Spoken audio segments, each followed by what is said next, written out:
Mike, take me back, please. Look, you're drunk, okay? And we're over, so why don't you just walk away now and save yourself the embarrassment? Oh, yeah? Yeah, well, you're the one, Amanda, who's gonna be embarrassed. Who's gonna want you now? Somebody. Teenagers look for love and sex at an epic post-graduation party. Listen as we talk about vitamin C remixes, what you call funeral home customers, and decent wordplay for a kindergartner. Then we find out if Can't Hardly Wait stands the test of time.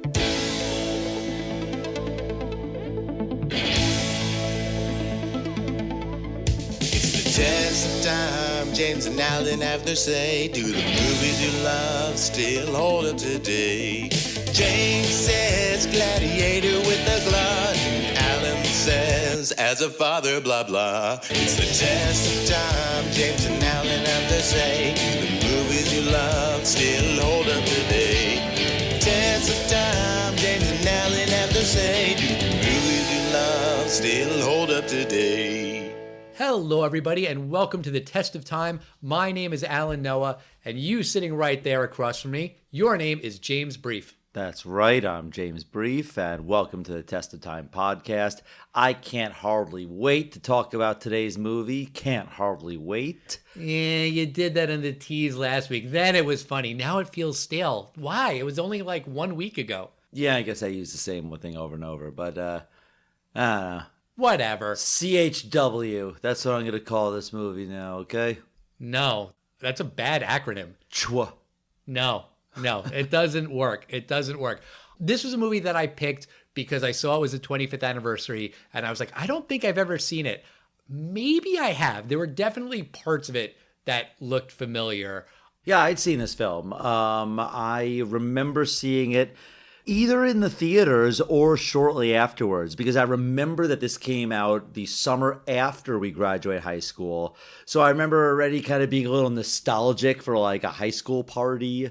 And, no, this movie came out in 1998. Yeah, exactly. We graduated in 1997 from high school. Yeah, so it's a year later. This is after freshman year in college.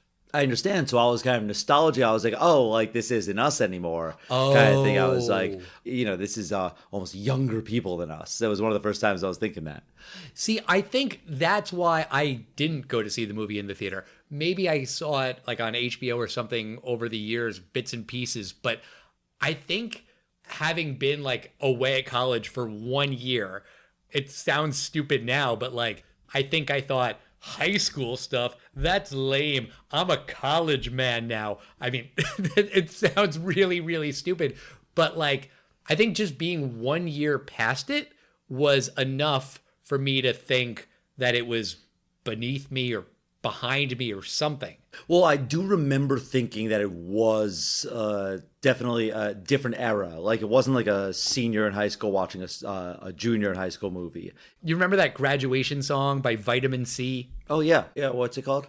It's called Graduation, parentheses, Friends Forever. Like that song came out in 1999. So I knew people that graduated high school in 1999. They love that song. And people who graduated high school in 2000 love that song, in 2001. But for me, graduating in 97, by the time that song came out, I was like, this is stupid and lame because it's about high school. It's only 2 years later. It's not that big of a deal. But to me, it was just like, nope, that ship has sailed. I do remember thinking that about that Vitamin C song. I do remember that, because that's still when I was listening to Z100, which was the popular, it still is, top 40 radio station in New York City and all the surrounding state areas. But I remember back in the day, they would have like, it's the Peekskill High School version. And as she's singing like, we will always be friends forever. And there's all people like just saying, I miss all my friends at Peekskill High School. These people must have just brilliantly went around to high schools and just filmed, and it was like a different remix every day on Z100. I remember, and it would be like from Long Island, and then from Northern Jersey, and then from Westchester and Rockland. It was a thing. I did not know that. I remember when I worked at Fuse, that song was playing on like one of the TVs in like the kitchen area or something, and I was like transfixed by it. because I had completely forgot that that song existed. You know, this was probably 2012 or something. You know, it was like a one-hit wonders kind of a show. And I just remember someone else walked in there and was like, "Are you okay?" And I'm like, "Yeah, I just didn't even remember that this song was a thing." And they were like, "Oh yeah, I used to love this song." Probably because they were 2 or more years younger than me. But, you know, because this is about like a high school party, did you go to a lot of parties when you were a high school kid? You know, me and my friends, we didn't really get invited to a lot of high school parties, like freshman through junior year. Okay. But then that all changed senior year. We were kind of a group that I guess no one really hated, you know, in a weird way. Like, you know, so many people had been together like since kindergarten or, you know, junior high and everything. And there's so much drama. I went to a different school than everyone else until 9th grade. So I didn't really have much baggage from the past with them. And by 12th grade, sometimes we would be invited. I remember that I was always invited to parties and I was driving whenever it was a crazy drinking party and like there was so much alcohol and beer and like wine coolers and Bartles and James? Right, or whatever it was back then, you know, the Mike's Hard Lemonade or whatever, Zima. Sure.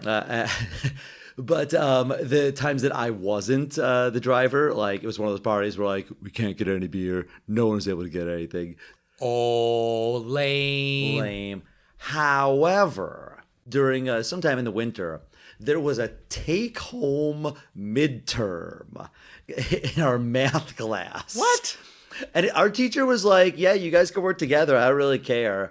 My parents weren't home, so we went to my place, and like, you know, the smartest kid in the class, he basically was like, you know, let's let him lead the questions, and then you know we were able to knock out the test in an hour, hour and a half, and you know then we're a bunch of 17-year-olds in a house, and then someone's like, "I think I could get some beer," and one thing leads to another, and then there was a party at my place. Whoa. Yeah, my mom doesn't listen to the podcast unless she's on it, so she listened a couple weeks ago. Okay. But, she's not listening to the Can't Hardly Wait teen party episode. Well, my mom does listen to this podcast, and she has your mom's email address from when we were coordinating that episode, so she might just send a note and get you in trouble. That's true, although they don't live in that house anymore. Doesn't matter. Yeah, all right. Well, yeah, there was a party, or a couple of them. And, Whoa, yeah, whoa. I mean, a couple, 4 is a couple, right? No, that is a couple of couples. Yeah, okay, so yeah, it's a couple of couples. It's a couple squared parties. Mm-hmm. But Al, did you ever have any parties at your place? Not in high school. I lived in an apartment. There wasn't a lot of space. My friend Aaron, who joined us for Bad Boys and Bad Boys 2, he had a New Year's Eve party. It was senior year, so I guess that was 1996 into 1997. I remember being nervous about that party just because we were nerds and we had our little circle of friends and we kind of figured that would be it. But actually, like, other people came and hung out, and it was a pretty good party. I mean, it was definitely the best party I'd ever been to at that point, because it was probably the only, like, party I'd ever been to. But it was fun. It was a really good time. It turns out, in at least the 90s, if you brought alcohol, the teens showed up. This is true. We did have some alcohol. Sorry, Mr. and Mrs. Newman, if you're listening. We did. Actually, I think they knew. I think they like found a bottle or something afterwards and he got in a little bit of trouble. Not that much. But we were responsible. I think myself and Aaron and a couple of others who were drinking, we all slept over. No one was driving. We were very responsible. Yeah, I mean, my parties were kind of the same thing. There was one guy I was friends with that worked in the supermarket, so he basically was able to get everyone alcohol. And yeah, I mean, there was no damage, no swinging from the chandeliers. It was just a lot of people that found out, there was alcohol at this party. I didn't necessarily know everyone that was at the party, but, in the end, everything was fine. But not in the case of the Can't Hardly Wait teens. Right. So as a refresher for anyone who doesn't remember the movie, it takes place almost entirely at a party on the night of high school graduation. Preston Myers is shy and has a crush on the popular and beautiful Amanda Beckett. Amanda is newly single, and Preston decides to finally confess his feelings to her. Meanwhile, Mike Dexter, the jock who dumped Amanda, is having second thoughts about that decision. Mike is also the target of a revenge plot by William Lichter, a nerd who is bullied by Mike. Denise Fleming is Preston's antisocial best friend, who doesn't want to have anything to do with the party. She gets trapped in a bathroom with Kenny Fisher, an arrogant wannabe who is desperate to have sex. In the end, Preston hooks up with Amanda, William becomes popular, albeit briefly, Mike is humiliated and arrested, and Denise and Kenny sleep together. So when this movie came out in 98, how did it do at the box office? I mean, this is the kind of film that it's incredibly cheap to film. You said it. The film takes place almost entirely in one set. Yeah. And there's basically another scene at like a bus stop. So that didn't cost anything to really film. And a burger joint. Right. And finally a train station. Like, it's incredibly cheap to film this this movie. It has an amazing cast, like really famous people, but not when this film was made. I specifically remember this film being a Jennifer Love Hewitt film, and definitely not anyone else that's in this film. And there's some cameos that you're like, oh, that's the Clarissa Explains It All girl, Melissa Joan Hart. But you didn't know who Seth Green was, and Jamie Presley, Selma Blair, Jason Segel's in this, Jenna Elfman, Breckin Meyer, Donald Faison is in this film. Mm-hmm. Charlie Korsmo. Do you know where we saw him originally? Yeah, he was in Hook. And he was in another film that we saw. Oh, what was the other one? A film that we thought did not stand the test of time. It was supposed to be the film of 1990. The summer of 1990. Oh, right. Dick Tracy. Yeah, he's the kid in Dick Tracy. Right. I just pulled up his IMDb. He was also in What About Bob? Oh, yeah, What About Bob? Right. You didn't mention the star of the movie, technically. I mean, I know Jennifer Love Hewitt gets top billing, but Ethan Embry. Yeah, Ethan Embry. He was in a number of films at the time. Now, a cameo in the film, I considered it a cameo because I was like, whoa, him, was Jerry O'Connell. He shows up for one small role towards the end of the film. Yeah. And, despite the cast, it opened on June 12th, 1998, and it only opened at number 4 with $8 million. It wound up being $25 million domestically. 2 other movies opened that week. One, We May Do Someday. It stars a woman who recently died following a car crash. Anne Heche? Yeah, and what film would have debuted pretty well for her in 1998? 6 Days, 7 Nights? That's correct. Yeah, I've never seen that film. We might do that one. Yeah, I never saw that. And the other film that opened that week, here's a hint, Al. We're doing this film next week. Oh, yes. Yes. We will talk about Dirty Work next week. I'm looking forward to that. Yeah, so the film wound up making, as I said, $25 million domestically. So, it's not a lot of money, but this film is probably very cheap to make. Some sources say it's $10 million was the budget. I remember reading a rumor that American Pie, the original American Pie, was sold to the studio. You ever heard this rumor, what it was sold as? No, what? The screenplay's original title, because, American Pie, that sounds like something you just think of at the very end. It was sold as teen sex comedy that can be done for under $10 million. Oh, maybe I have heard that. You don't really need a big budget or big names. So I guess this film probably did pretty decently for the producers. It's not gangbusters, but it bought them some extra cheese on their Whopper. I mean, isn't that like a couple cents? I think it's more than a couple. Okay. I think they should have had higher aspirations, but if that's all they really wanted, I guess that's fine. The soundtrack was a popular soundtrack, I believe. Yeah, one of Smash Mouth's most famous songs from this movie, Can't Get Enough of You, Baby. How does that song go? Oh, okay, fine, I'll sing it. I can't get enough of you, baby, blah, blah, blah.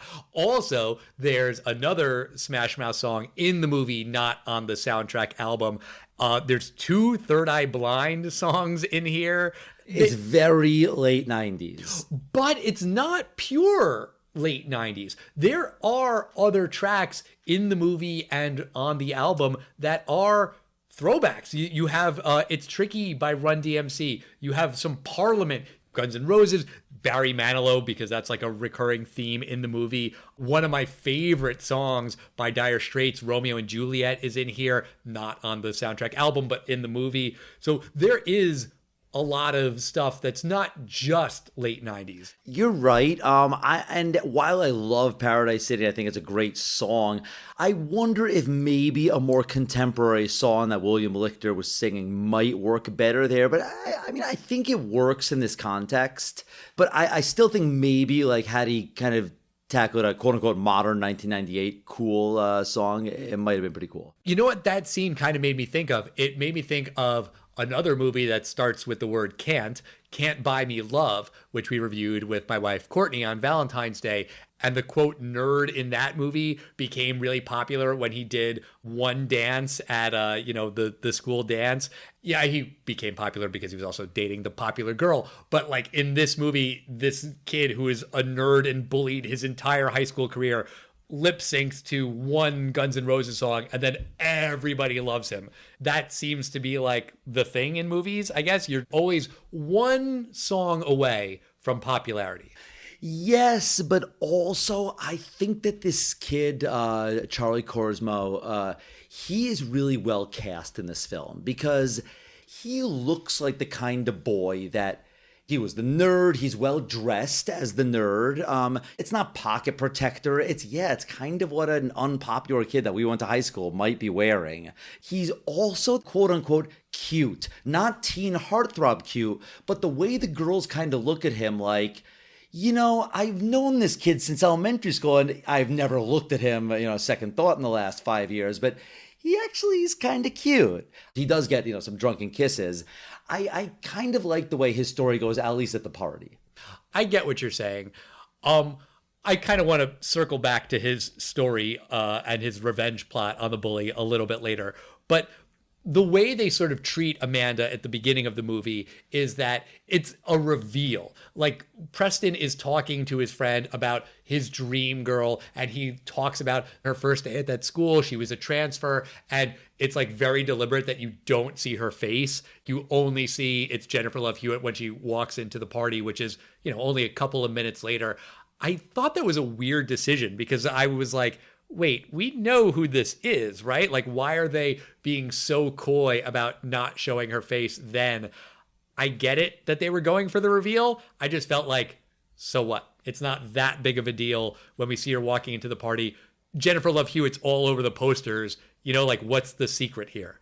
Right. I mean, forget if you didn't see the posters. I mean, if you saw it today, it's not a mystery. I mean, right. It's not just something that it's worth finding the mystery. Unless we're not going to find it out till Act 3. We find it out, Act 1, Scene 2 instead of Scene 1. I agree with you there. And this is definitely on the cusp of the internet, but not yet, because there's a lot of things in this film. Had there been the internet, things would have been a lot easier on these characters. I think there's only one reference to the internet, and that's when William says that he downloaded a drinking guide that tells him how much he can drink, and he downloaded it and printed it and laminated it. So when I saw this, I totally had to think of, with my adolescent patients, I kind of have a little, you have a little shtick. You talk with them about drugs and alcohol, this kind of stuff. When I talk about alcohol, I say, look, if you do have any alcohol, the most important thing is you do not go into a car, you do not drive, you don't go with your friend that's driving, and even your smart friend, I tell them, your smart friend probably has some kind of app that says, oh, I looked at the internet, it says we can drive at midnight based on my weight and how many beers I drank. That's very smart that he tried to do that. Do not drive with anyone that drove that whole night. I kind of think I might have been thinking of the William Lichter, thing he downloaded. I'm not sure if that was subliminally in my mind, but I do say, some app that some kid is having. Maybe I used to say some webpage, but it is something that I feel like a smart kid would naively think that you can outsmart alcohol. And I also think it's kind of funny that he fails. Right. But getting back to Amanda and Preston, he is infatuated with her and he's going to approach her and he's just about to, and then he doesn't for a myriad of reasons. when he finally does approach her and say, I've been in love with you for years, blah, blah, blah. He confesses all of his feelings. She has read the letter, but she doesn't know who Preston is because even though she's been in class with him many times, she never clocked who he is, his name, his face, anything like that. And she rejects him. And everything that she says is correct. She's like, you're infatuated with me. You're just a creepy guy. I don't know you. Why would I have anything to do with you? Why would I go out with you? Do you know why she says that, particularly to him, though? Yeah, because everyone's hitting on her after she and Mike have this big fight. So she's single, although she was single at the beginning and everyone knew that. Now she's like single-er or something. So every guy's like hitting on her. Well, not just hitting on her. Every guy was specifically like, hey, Amanda, remember that time we were in gym class? I totally had a boner and like blah, blah, blah. So like 3 guys said, remember when? And then poor Preston, he's like, remember when we were in class and I've had a thing for you? And if we could just go somewhere, he really just wants to talk to her. But of course, everyone else is like, hey, you want to go somewhere with me? And that's why, in particular, it was just bad luck on poor Preston's part. Yes, you're correct about all of that. I still maintain, though, that everything she says to him in that moment is right.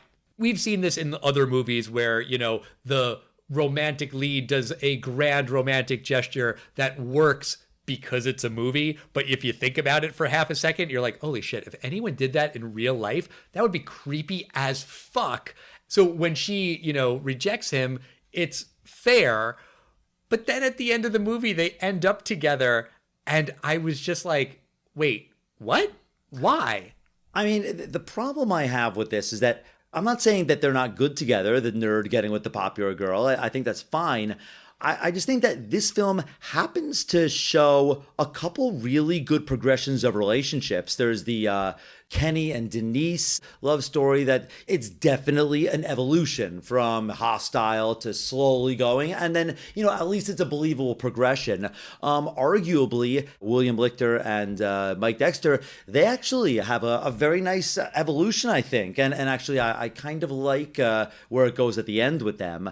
But why does Preston love Amanda? Because she's beautiful. No question there. But sure. I don't think they've ever talked. And she even said it herself. She was just like, she was head cheerleader. She was the quarterback's girlfriend. I mean, don't get me wrong. I had infatuating crushes on girls like everyone else did. Sure. And I didn't necessarily talk to them, so I don't really know. So I'm wondering if it's just that, and maybe they got lucky that they seem to be soulmates. Well, I think you hit it on the head. It's an infatuation, which is fine and normal and whatever, but for them to pair up at the end of the movie, like, yeah, I get it. It's a movie, the guy gets the girl. That's how these things work. But there's absolutely no basis for them to have a relationship. And there could be. That could have happened. Why does Preston think that he would be great for Amanda? Because the universe has given him these signs. And all of these signs are bullshit, and people tell him that throughout the movie. But maybe Amanda believes in signs from the universe, right? Like Amanda is having like a crisis of identity where she says, if I'm not Mike's girlfriend, then who am I? Maybe Preston could have a crisis of identity where he says, if I'm not the guy in love with Amanda, who am I? Like there are things that the movie could do to show us, the audience, that these two characters, even though they don't realize it yet, they are in fact good together. The movie doesn't do that. And their relationship, even though it's just tacked on in the last scene, it's a relationship that Preston willed into existence. He wanted it to happen, and then she was like, oh, I guess I got to find this guy, and we'll make out at the train station, and now we're in a relationship. Test of time thing, the text on screen says she writes him letters every day. Ha ha ha, it would be emails or texts or whatever. But like, it makes no sense, even in the logic of this movie. I'll say another thing that doesn't make sense is the movie ends with an epilogue where Preston meets with Denise. He drives to see her, and he's like, oh, what happened last night with you and Kenny, huh? Oh, you and Kenny, you sly girl, you. And then he drives off. It seems like he's driving to the train station. Yeah. But why would he be driving to a train station when he's going to be gone for 11 weeks? Well, that is a very good question. The obvious thing would be his father drops him off. Right. But if his father drops him off, there's no way for Amanda to go to their house and his father tells him where to find him. Also, why wouldn't his dad take him to the train station?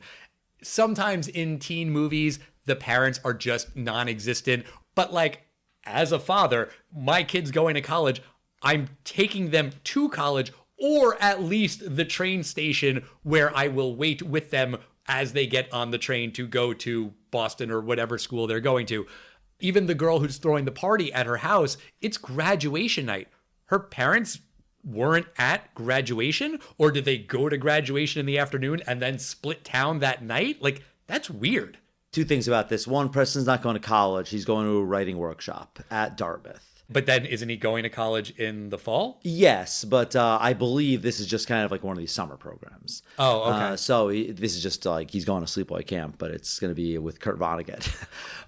Fine. Even still, his dad should be there. Yeah, the second thing is I absolutely believe that there are parents that would leave their kids, especially super duper rich parents. They have somewhere better to be. They don't really give a shit. Aw, as a father, that makes me sad. Yeah, well, you're a certain type of father, and there's other kinds of parents out there. I mean, geez, man, you really went through some gymnastics there to not say I'm a good father. Okay.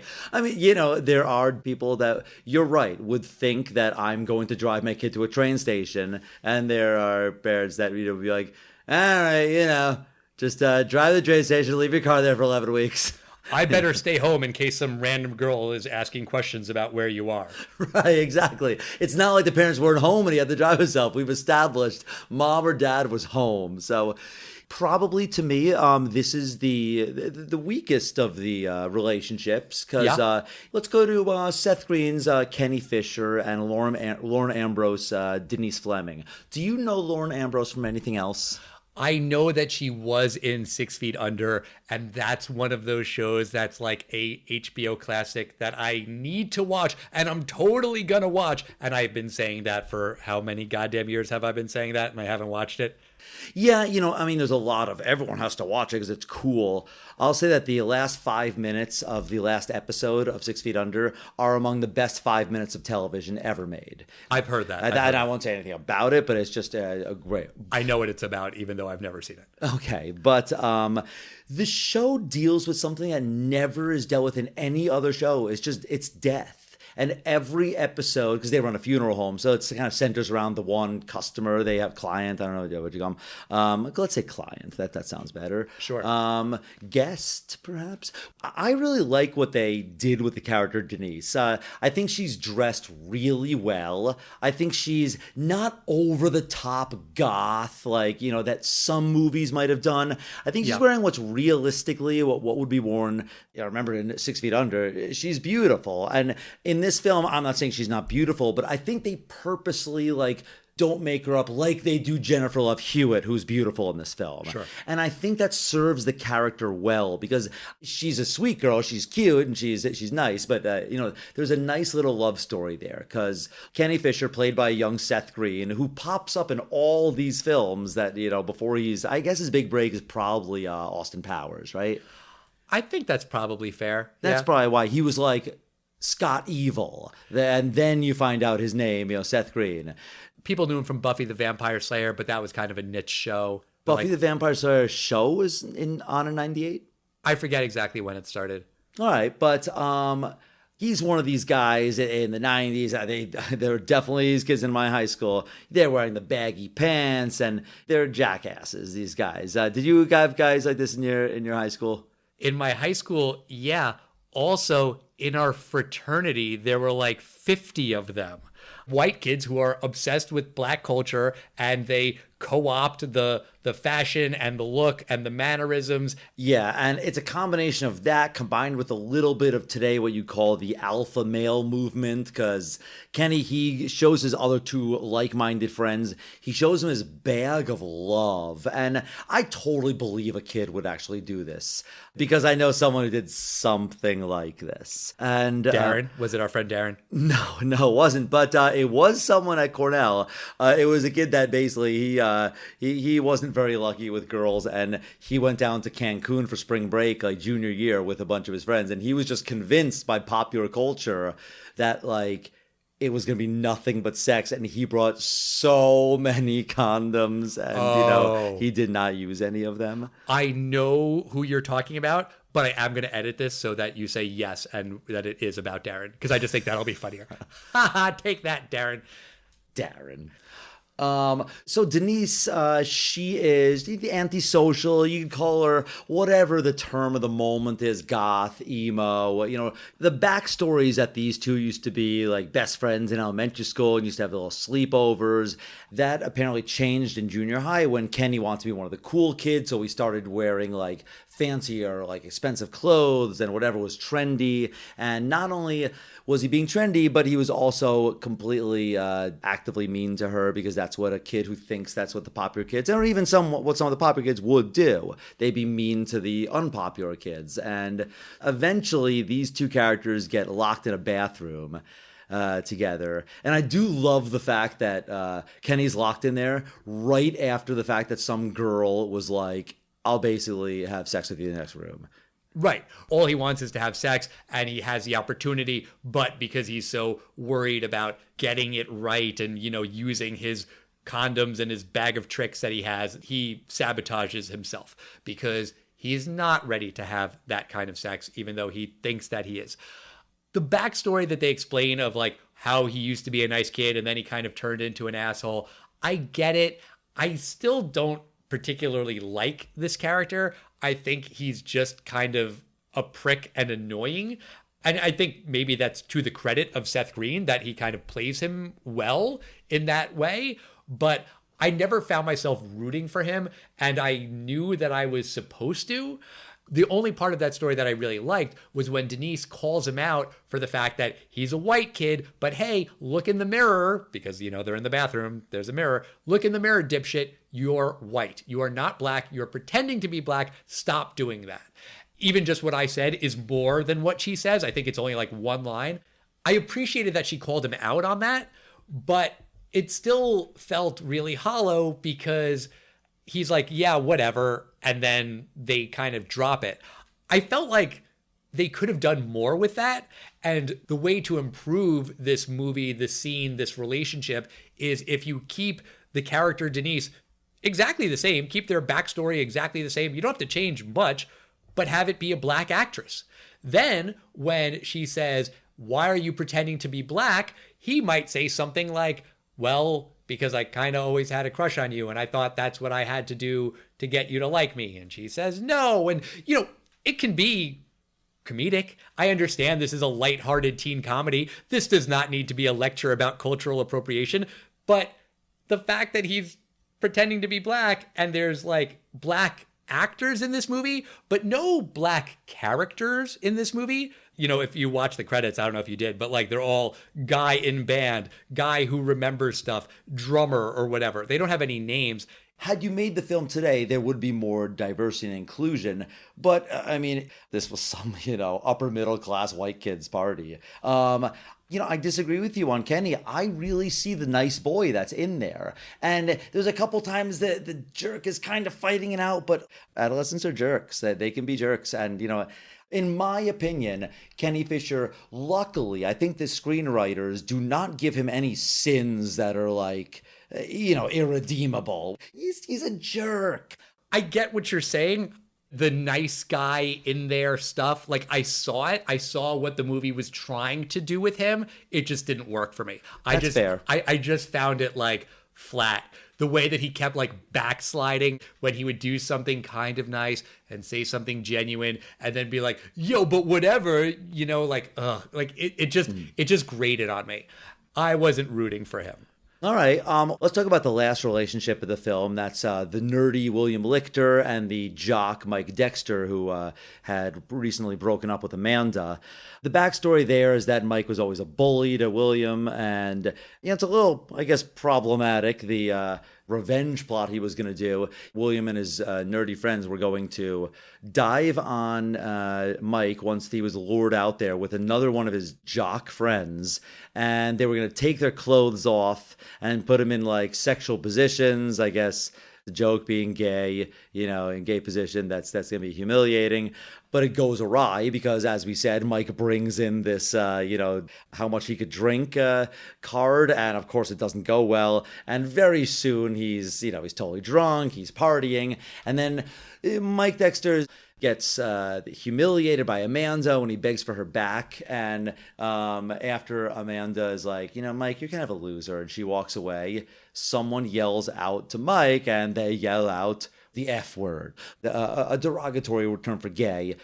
That line was meant at the time for laughs. I'm pretty sure it did get a lot of laughs in the theater. It's really a sign of the times. 1998, that was absolutely a thing that people still said. And they repeated a couple times, and Mike's like, and someone in there called me gay. He doesn't say gay, right. But I mean, they could have called him small dick, or they could have called him anything, and it would have been funny to knock the king of high school down. It's one of these unfortunate things that they picked a slur that just is absolutely unacceptable today. So we've talked on the podcast in other episodes about this kind of thing and the use of this exact word. And you, James, sometimes say things like, it was just a common phrase at the time. And, maybe the screenwriters didn't mean anything by it. And I think you say that because you are a kind-hearted individual who regularly sees the best in people and doesn't like to judge people. And you like to give people the benefit of the doubt. It's one of the best things about you. I think it's something about you I genuinely, truly admire. That's correct. I'm trying to take the benefit of the doubt. I don't think in Adventures in Babysitting, they were saying that the character of Thor was a homosexual character. I think he was trying to just insult the character. Wrong choice of words for today's times. Right. I understand that, and I appreciate that about you specifically. Also, that nice thing about you kind of contrasts with me, the cynical fuck, who sometimes just automatically sees the worst in people. I don't want to accuse screenwriters or directors or whatever of being racist, anti-Semitic, homophobic, transphobic, whatever the case may be. We've talked about all of those things in other episodes along the way. The screenwriters of this movie, they also directed this movie. It's a pair. If ever there was a time to accuse two people of being homophobic throughout all of the episodes we've done on this podcast, this might be the time, because there is a lot of homophobic shit in this movie, none of which is necessary. Even for a lighthearted teen sex comedy, it just doesn't need to be there. The fact that Mike is humiliated in front of everyone, that scene is important for the plot. He's humiliated because Amanda rejects him and says, I don't need you anymore. The fact that some kid yells out the F word after that is completely unnecessary. The entire revenge, quote unquote, plot that William has to make people think that he's gay, come on, he's a nerd. He's a smart kid. He could think of something better than that. And there's more to that. The thing you were talking about, Kenny, and he has the bag with all the condoms and stuff. He has a big candle in there, and someone says, what is that, a dildo? What are you, He says the F word. The girl who's throwing the party, she doesn't want her house to get ruined. And of course, someone ruins the nice family portrait by doing what? By writing, I really like boys in a quote bubble for the dad. When Mike and William kind of reconcile kind of sort of at the party, the music that comes on is I'll Make Love to You by Boyz II Men with the, I don't even want to call it a joke because it's not even a fucking joke, but the insinuation being, LOL, they're gay. It is a constant thing. Even in the epilogue, the text on screen about Mike, he lost his football scholarship and he gained all this weight and he got a job at a car wash, but he later lost that job at the car wash because there were some incriminating photos, which refers back to the prank that was pulled on him. So those incriminating photos show him cuddling with another guy. So he loses his job at the car wash because he was gay? What the fuck? What the actual fuck? It was just really fucking shitty. All of it. Well, there's one last little story I'll say on this, and that involves my little sister Amanda, Jennifer Love Hewitt's character. She came home from kindergarten one day, and she was crying because this one boy was teasing her. He said he was teasing her name. And I said, what did he say? This kid said, "You're a man. Duh." And I'm like, all right, that's what a kindergarten boy would say. That's all right. decent wordplay for a kindergartner. Yeah, I was like, all right, it was one of those like, don't mind him. But I did like when Mike Dexter was like, "A man, duh." Right, it's witty wordplay for a kindergartner, not so much for a high school guy. Yeah. Did you notice, by the way, Jerry O'Connell, who plays the like over the hill frat guy? Did you notice his fraternity? I didn't, but I did see it in the trivia that he's in Delta Iota Kappa. Yeah, so he's a dick. Right.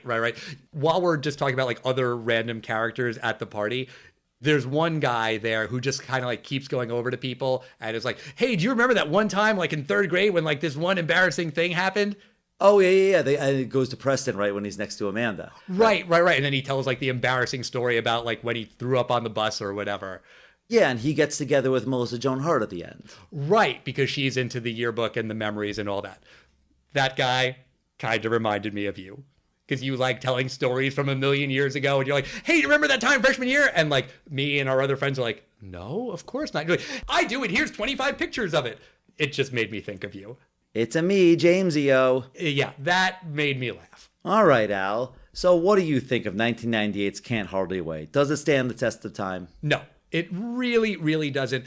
Besides all of like the offensive gay jokes, one of Kenny's friends like runs up to a group of black people and is like, "Hey, what's up?" N-word. And then it's like record scratch and they chase him. That's funny. Is it? No. Yes, I think it's funny when they finally get the comeuppance. Of course, you can't actually say this. Finally, there's consequences to them saying that. They probably were saying that word all over. And finally, they said in the wrong company. I thought that was great that finally someone was going to beat them up for it. I guess. The love story is stupid. It doesn't make any sense. I don't know if you left the credits on. There is a post-credit scene. Did you catch that? I did, with the aliens or something. Yeah, the nerds get abducted by aliens. It's really, really stupid. The nerds make some X-Files jokes, which I guess you could say maybe does stand the test of time. No, there it was doesn't. Well, there was that Hulu revival a couple years ago. Yeah, for people our age. Right. There's also just a lot of test of time stuff in this movie. All of the Barry Manilow stuff, I mean, they really go into Barry Manilow and Mandy, and was Mandy written about his dog? It wasn't. That's an urban legend. He didn't even write the song. But, there's a lot of just really dated references. There's a whole long riff about Brad and Gwyneth, referring to Brad Pitt and Gwyneth Paltrow, who were together and broke up. I don't even think they say the word Paltrow. I think they're just talking Brad and Gwyneth, and every kid in 1998 knew exactly who those girls were talking about. But, nowadays we know who Brad Pitt and Gwyneth Paltrow are. I don't know that everyone necessarily knows that they were a couple for however many years in the 90s. Yeah, but to be fair, in 25 years, there is not a more famous Brad or a more famous Gwyneth. So it still works. Fair point. We didn't talk about Jenna Elfman's character at all. She is talking about how she used to love Scott Baio, and she's like name dropping every show Scott Baio was on. I don't think anyone really gives a shit about Scott Baio anymore, especially now that he's a right-wing fucking nut job.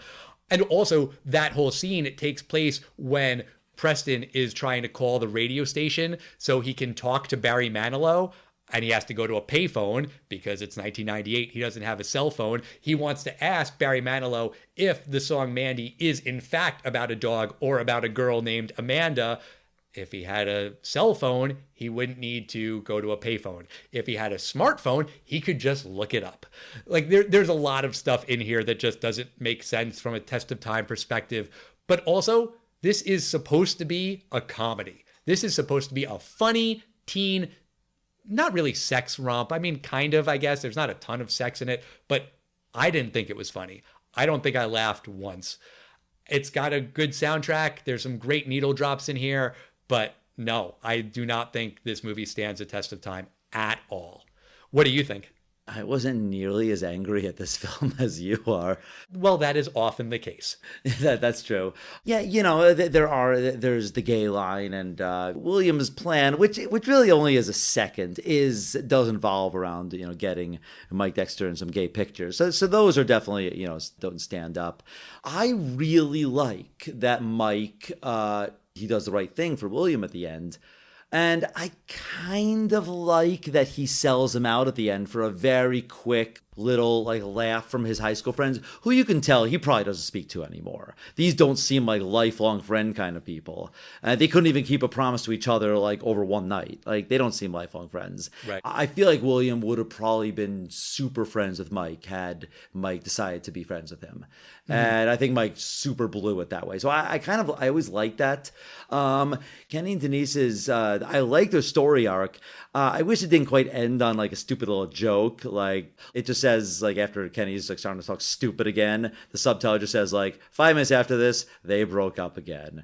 And I'm like, all right, fine, he's an idiot. But then it says again, and 15 minutes after that, they found a bathroom and got back together again. Yeah. Which it is a teenage thing, but it's not a bad line. It's just unfortunate that's the last we know about them. Are they together anymore? We hear Preston is. It's not only just a teenage thing, it's also a them thing, because the other time they had sex was in a bathroom. So that's where they go to have sex. Yes, so maybe they can only have sex in bathrooms. I guess. It's one of those relationships. Weird. I kind of tuned out and watched this film. I agree with your points. It's not that funny, but at the same time, I think it's just kind of a relatively harmless, minus those outdated gay references. I think it's cute in other ways. I do like William's storyline. I like Kenny and Denise's storyline with problems. I like Ethan Embry. It's either there's something wrong with the Preston character or Ethan Embry was miscast. I'm not sure what it is, but I think I should have been rooting for Preston a little more. Maybe I needed to know why he was in love with her just instead of her being pretty. Maybe that would have done it, but there was something missing with that. However, it's a very simple movie. It's just... it's got some laughs. I did think it was funny. One part that I thought was very funny is the band. That's Donald Faison and Breckin Meyer. They have this thing where they never get to play because right before they're about to play, the drummer goes 1, 2, 3, and then they get into a fight. Later in the film, they get back together, and some guy's like, hey, let's have a reunion concert, just a few hits, maybe one or two new songs. It's kind of the cliche of a reunion thing. And they go, all right, let's do it. And they hit the drumsticks, 1, 2, 3, and then they're about to be back together, and the police come in. I thought that was funny. I liked a lot of the secondary characters. There's a German exchange student. It's cheap laughs, but it's the kind of thing that stupid kids would do. They taught him how to say I am sex machine.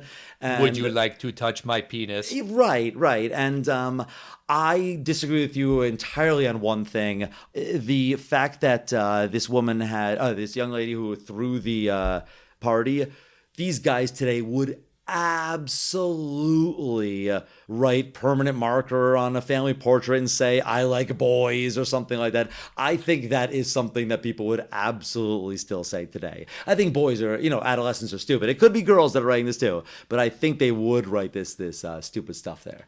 I agree with you that real human teens might do something like that. I think, though, that if it was in a movie that was being released in 2023 and they made either a gay joke like that or any of the other gay jokes that are in this movie, and I really hate myself for using the word jokes because these things aren't fucking funny, but if they did that, someone in the movie would call them out on it. And again, that could be comedic. Have it be a gay character who says, don't call him gay, we don't want him, and then everyone laughs. It doesn't have to be a big thing, it doesn't have to be a big PC moment. It could still be funny. No one would say that in 1998 at this party. The word homophobic didn't exist. But then it doesn't stand the test of time because it's 23 years later and we think differently. The joke absolutely does not stand the test of time. I agree totally. Like I said, those parts do not. Right. Luckily, it's not the the main part of the film. So for me, because I think it's, a brainless teen comedy, and I thought it was funny enough at parts, I do think it stands the test of time as just one of these, it's a teen party film. It's nothing spectacular. I don't disagree with anything you say. It just didn't resonate with me as angrily as it did with you. But I understand what you said there. This is a film that's not, fantastic, but it was clever enough at certain points that I liked it. I think because of Seth Green and Lauren Ambrose, I think they elevate this film. I will say one nice thing about this movie: great title. Great title. And it's not much of a compliment because it's really the title of a Replacement song, and the Replacements are a great band. But I do think Can't Hardly Wait works as a title for a teen movie because teens, horny, obnoxious, stupid, all the things you see in this movie, also impatient. They want what they want and they want it now. So I do think it's a good title for a teen movie. But that's going to do it for us this week. Next week, we're going to talk about another movie that came out this same week in 1998. You mentioned it earlier, Dirty Work, starring Norm Macdonald. Have you ever seen Dirty Work, James? No, I have not. I am excited for you to watch that movie. I'm very excited for me to rewatch that movie. I've seen it many, many times. I'm looking forward to that episode. In the meantime, we want to hear from you guys. We are at Test of Time Pod on Facebook, Twitter, and Instagram. Let us know your thoughts about this movie, about teen parties, the best teen party you ever went to, maybe some story you don't want your parents to find out about. It's cool. We won't tell them. We're not narcs. And we'll see you next time, everybody. Bye.